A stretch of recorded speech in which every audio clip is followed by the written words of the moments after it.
Imagine this. You are completely healthy. Your mind is clear. Your thoughts are sharp. Your connection to reality is strong. But one day, you make a decision.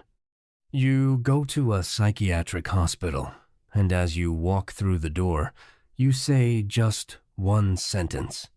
I hear voices.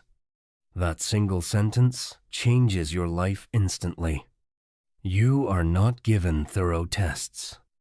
You are not questioned in depth. Your past is not carefully examined. And shortly after, you receive a diagnosis: schizophrenia. But what if you're not actually ill? Today, I'm telling you about one of the most striking studies in the history of psychology, the Rosenhan Experiment. In the 1970s, the field of psychiatry was advancing, but at the same time, it was being seriously questioned. People began to ask, can a doctor truly determine whether someone is mentally ill with certainty? The person who pursued this question was American psychologist David Rosenhan. Rosenhan's goal was not to conduct a small experiment. He wanted to test how reliable the system really was. He formed a group of 8 people, including doctors, psychologists, and ordinary individuals. They all had one thing in common. They were completely healthy. Their task was simple. They would go to different psychiatric hospitals and say only one thing. I hear empty, meaningless voices. This phrase was carefully chosen. It was unusual in real life, yet attention-grabbing. Other than that, they were instructed to behave completely normally. The pseudo-patients went to the hospitals. The results came quickly. All 8 were admitted. Not a single one was told, "You are healthy," and most of them received severe diagnoses. Schizophrenia. Some were diagnosed with bipolar disorder.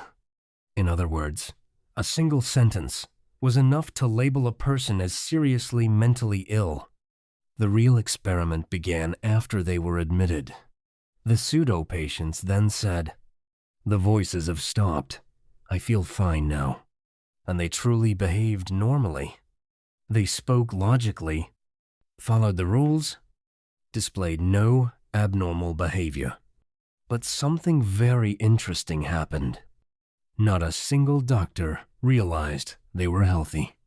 The reason lay in a critical psychological concept: labeling.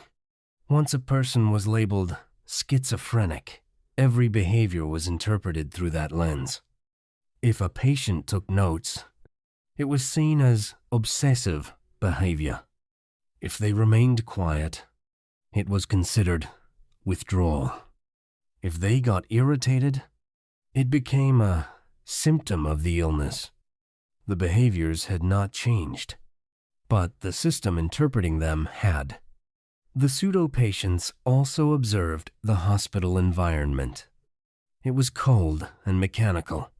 Doctors spent very little time with patients, sometimes only a few minutes. Nurses were more focused on order and control.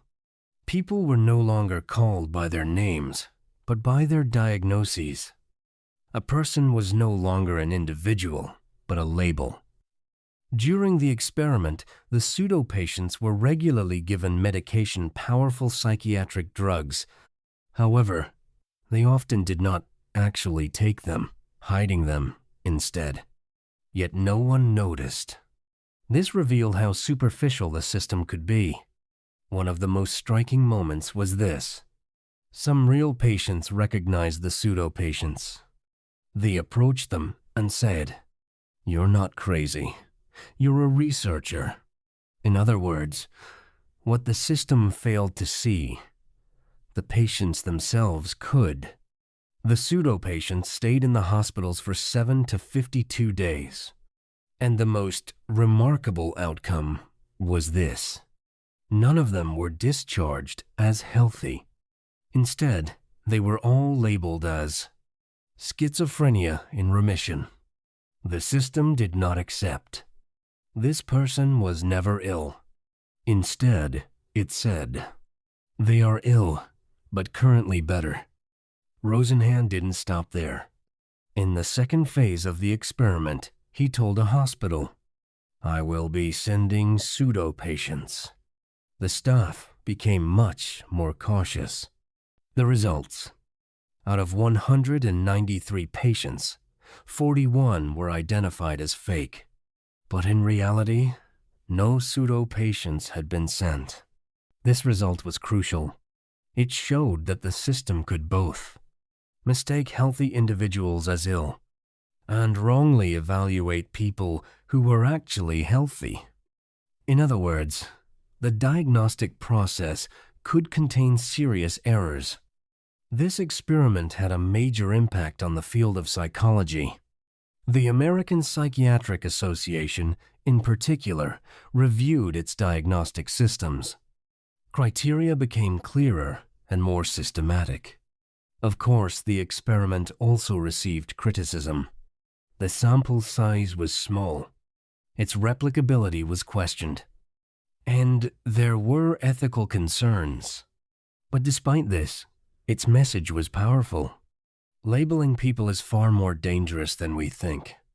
Once we assign someone an identity, we begin to see them through that identity. And sometimes the problem is not in the individual, but in the system that evaluates them. Perhaps the real question is this: who is truly insane? The one inside the system, or the one who questions it?